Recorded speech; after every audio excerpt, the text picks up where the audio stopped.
کل آپ پوچھ لیجیے گا جہاں بھی آپ بیٹھے ہوں گے امام باڑے میں وہاں نماز پڑھانے والے اعلیٰ حضرت تو موجود ہوں گے، تو یہ مسئلہ پوچھ لیجیے گا کہ ایک نماز ہونے جا رہی ہو اور دو عالم آ جائیں تو کیا ہوتا ہے، اور اگر نہ بھی دیں عالم اور اس پر سو گئے ہوں سب تو یہ ہمارا بہت بڑا عالم ہی سب بیٹھا ہوا ہے، شاید بھائی کا بیٹا یہ ایران میں پڑھ رہا ہے، فقہ کی تعلیم حاصل ہے، سوچتا پڑ رہا ہے، بتا دینا۔ دوسری بات آپ پوچھ لیجیے گا دو امام اگر ایک وقت میں آ جائیں تو فقہ میں یہ بحث ہے نماز کون پڑھائے،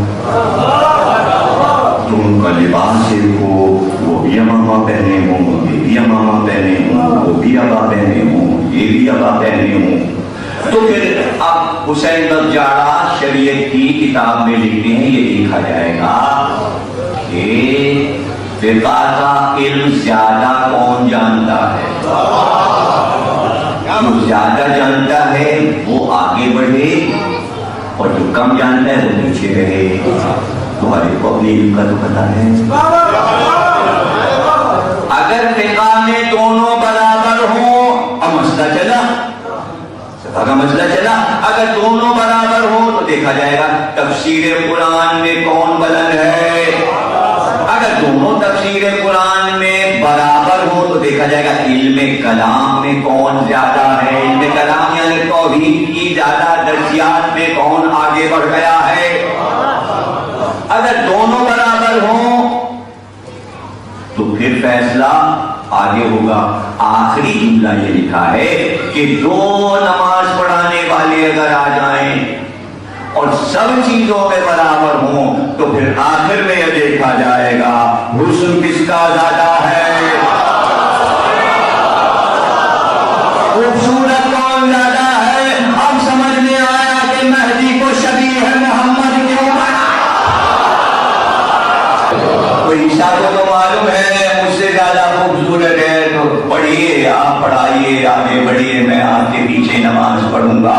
اب سمجھے کربلا میں کتنے شبیان محمد کیوں آئے تھے اور ان کا سردار علی اکبر کو کیوں بنایا گیا تھا۔ اب سمجھ میں آیا کہ ابن مشروق حسین کا مؤذن تھا جو راستے بھر اذان دیتا آیا، جہاں قافلہ رکتا تھا ابن مشروق اذان دیتا تھا، لیکن جب صبح عاشور آئی تو کہا بیٹا علی اکبر آگے بڑھو اور تم اذان دو، اس لیے کہ علی اکبر 18 برس کے تھے اور یہاں سے اذان کو قیامت تک جانا تھا۔ جوان سے اذان دلوا کے بتایا کہ قیامت تک اذان جوان رہے، جب تک علی بیچ میں نہیں ہوگا اذان پوری ہو جائے۔ ارے ذرا غور کرو، اذان کی جوانی علی ولی اللہ ہے تو تشہد کو کیوں بوڑھا کیے گیا؟ علی اکبر تم اذان دو، اور پھر ولی اکبر نے اذان دی تو مولی تو پہلے لکھ چکا ہے کہ نطق میں بھی محمد تھے، وہ آواز کربلا میں محمد کی گونج رہی تھی، چہرہ بھی سامنے تھا اور آواز بھی محمد کی، رفتار میں گفتار میں،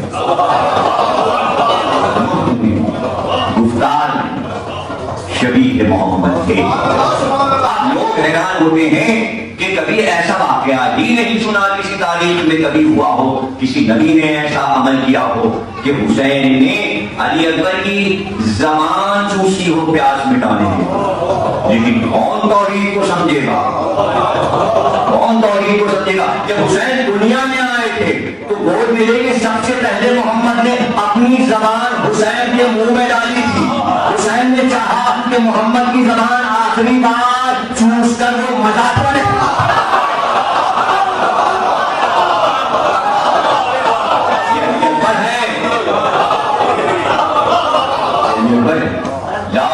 اپنی زبان میرے منہ میں دی اور وہ اہتمام کہ اگر پڑھنا شروع کروں تو تقریر دوبارہ شروع ہو جائے جبکہ ختم ہو گئی۔ اسے کہنے بھی ماشاءاللہ سے کئی برس سے یہ پڑھنا ہوں جشن تو علی اکبر کا ذکر آتا ہے اور نئے گوشے ذہن میں آتے ہیں کہ وہ بیان کیے جائیں گے۔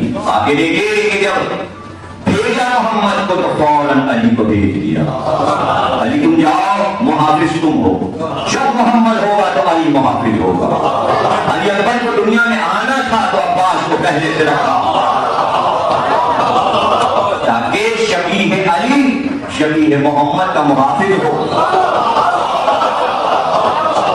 शबीह मोहम्मद का मुहाफिज शबीह अली हो। और राय तो यही है कि जब कभी अली अकबर अपने घोड़े पाक पर सवार होकर निकले तो उसी वक्त अब्बास मुतलिज पे सवार हो जाते थे और दो घोड़े साथ चलते थे। दो जवान का कामत में रसूल सबका बराबर, और वही शजाअत और वही वजाहत और वही चेहरे पर मलाहत, और जब निकलते तो महवे दीदार हो जाते। भाई अब्बास अली अकबर को थोड़ी देख रहे थे, इश्क़े इलाही को देख, उसने इलाही पेश नजर था। लोग देखते रह जाते थे और कहते थे कि भाई लोग दुकानों को बंद, और जिनके हाथ में तराजू भी होती थी तो हाथ से तराजू छूट जाती थी और बस वो देखने लगते थे।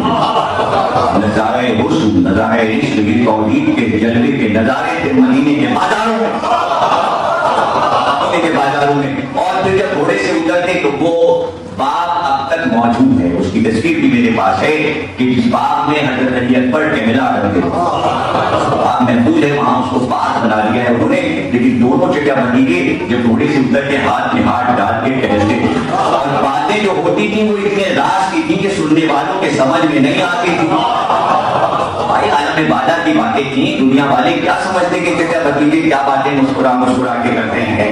वो जबान इनकी थी, वो मसाइल इनके थे, ये इनकी आपस की बातें थी। और जब तक नजर आते वापसी में तो लोग उसकी तरफ पूछा, वो शबीह अली है, वो शबीह मोहम्मद। जब तक ये दोनों मदीने में हैं हम दोनों की ज़ियारत कर रहे हैं, ज़ियारत कर रहे हैं। और फिर ये फैसला करना मुश्किल है किसका रुतबा किससे ज्यादा था। ये बहुत मुश्किल है कि ये फैसला हो सके, इसलिए कि रुतबों में सब बराबर थे। और ये तो बहरहाल शेख मुफीद ने इरशाद में लिख ही दिया कि इस मर्तबे पर थे कि अली अकबर ही जिंदा रहते तो इमाम होते, और उसके आगे के उलमा ने लिखा है कि नहीं, अली अकबर तो होते इमाम, कासिम भी इमाम होते, कासिम भी इमाम, अली अकबर भी इमाम होते। यानी मशीयत में था, मशीयत में था, कज़ा और क़द्र में था। तो जो अपनी कज़ा और क़द्र को रोके तो उनको लिया है उसने अपनी नस्ल में, जो हम पल्ले इमामत थे, और उसमें तो हम शबीह मोहम्मद थे। अली असगर भी शबीह मोहम्मद थे, अली असगर बड़े होते तो वो भी इमाम होते, इमाम होते। लेकिन यहाँ पर असमत सैयद सज्जाद जाहिर होती है कि सारे सिलसिलों को रोका गया, तो अब चौथे इमाम की इमामत का रुतबा कितना बढ़ गया कि इतनी इमामतों को उसने अपने लिए कुर्बानी में पसंद किया है, तो सैयद सज्जाद को बचाया। सैयद सज्जाद का, सैयद सज्जाद भी शबीह मोहम्मद है। लेकिन अली अकबर का हुस्न था, उसमें कुछ ऐसी तड़प थी दिलों में कि आम लोग देखते थे तो तड़प जाते थे, उनकी आंख में आंसू आ जाते थे ज़ियारत मोहम्मद करके। तो जरा सोचिए कि उम्मे लैला के लिए वो दिल का चांद था, फिर बहनों के लिए वो कितना सहारा था, फिर हुसैन की नजर में अली अकबर क्या थे। अगर एक एक दो दो जुमले भी कह दूं मैं तकरीर को खत्म करते हुए तो समझिएगा बहुत हैं। कहते हैं रात को जब लैला की आगोश में अली अकबर सो जाते तो आधी रात को अंधेरे में एक साया नजर आता, और वो साया अली अकबर पे झुक जाता, और लैला की जब आंख खुलती तो नजर आता वो साया आहिस्ता आहिस्ता वापस जा रहा है। कई बार देखा उन्हें लैला ने, फिर दिन सुबह को कहा आका पता नहीं कौन है जो रोज साए की तरह आता है और छुप छुप के अली अकबर को देखता है। तो लैला किसी को पता नहीं, वो मैं मुझे नींद नहीं आती, तो मैं आधी रात को अपने बिस्तर से उठ के अली अकबर को देखने आता हूँ। कहीं ऐसा तो नहीं कि बेचैनी है और आंख खुल रही है। कोशिश मेरी होती है कि ऐसा ना हो कि ये चौंक के कहे पानी चाहिए, इसलिए मेरी जरूरत के कहे। और इतनी नजर है हुसैन की, एक बार अली अकबर जरा से अलीब हो गए तो प्यार से पेशानी पे हाथ फेर कर कहा किसी चीज की ख्वाहिश हो तो मेरे बेटे बताओ। तो अंगूरों की फसल नहीं थी, लेकिन अली अकबर ने कहा अंगूर खाने को ये चाहते हैं। तो हाथ उठा के सुकून पर ऐसे मारा और हाथ में अंगूर आ गए। ये क्यों है भाई? अली अकबर कुछ कहें और वो उनको मिले ना, इसलिए एक दिन ऐसा आएगा कि कुछ मांगेंगे और वो मिल ना पाए। इसलिए अली अकबर की कितनी कदर थी, ये तो हुसैन की नजर में अली अकबर थे। अब मैं क्या बताऊं कि उम्मे लैला और ज़ैनब की नजर में क्या थे। कहते हैं कि अभी अली अकबर गुठनियों चल रहे, अभी छोटे से थे और उसी वक्त से प्यार फूफी का, माँ का, बहनों का प्यार बढ़ता ही जाता था। फिर एक दिन ऐसा आया कि भाई जो बच्चा गुठनियों चलता है वो पैरों से भी चलता है। तो लिखा है कि एक दिन हुसैन घर में आए और अली अकबर को उठा लिया और उठाकर दोनों उंगलियां पकड़ी और पकड़ के अली अकबर के पैर अपने पैरों पे रखे और फिर अली अकबर को चलाना शुरू किया। तो कहते ये हैं कि एक दरवाजे पर उम्मे लैला खामोश खड़ी और एक दरवाजे पे ज़ैनब खामोश खड़ी और सब इस मंजर को देख रहे थे कि हुसैन अली अकबर को उंगली पकड़ के पैरों से चला रहे हैं। एक बार चलाते चलाते चूंकि गौर से माँ और फूफी देख रहे थे, इसलिए उन्होंने देखा कि हुसैन ने कुछ दूर चलाया और अली अकबर का हाथ छोड़ दिया।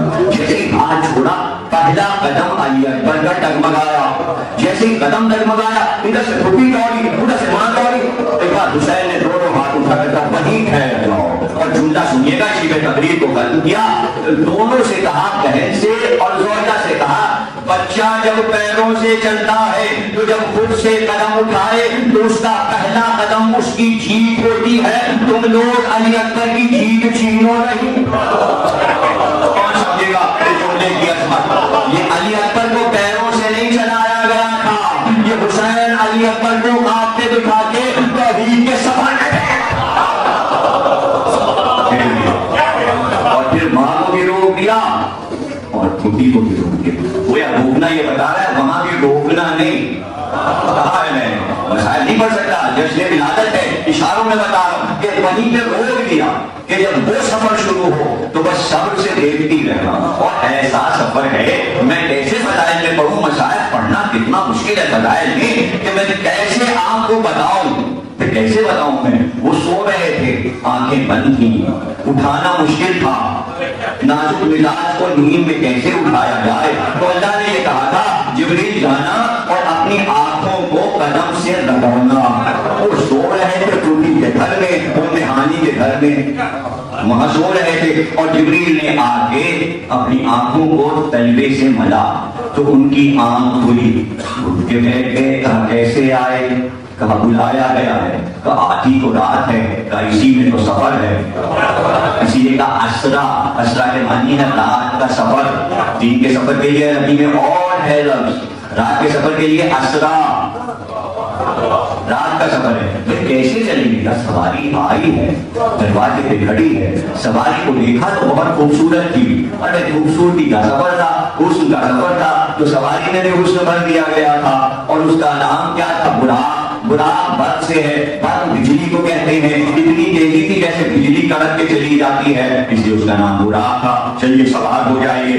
भाई कैसे सवार हो जाइए? कहा भाई ऐसे सवार हो जाइए। अल्लाह ने कहा तैयार होके आए। कहा शाम तैयार होते हैं। अब तैयार होना शुरू हुए। वो अमामा जिसका नाम सहाब था, जो जर्द रंग का था, वो बांधना शुरू किया, शमले को लटकाया, दोष पे हवा डाली, तैयार होके चले। अब ये दूसरी बात है, ये दूसरी बात है कि वहां जिब्रील को पर्दा हटा के रसूल अल्लाह ने कहा क्या नजर आया? भाई ये तो आप है अमामा बांध भाई। वो तस्वीर बन गई थी, ऐसी तस्वीर बनी कि फिर आखिरी बार सब उस तस्वीर को देखना चाहते थे। फिर हुसैन ने संदूक खोला, साहब अमामा निकाला, ये कह के सर पे बांधा, शमले लगता है। कहा नाना ने मेराज में पहना था, आज उन्हें दिलाया, जुमला वो कहना था। अली अकबर को आप पे सवार हो रहे थे।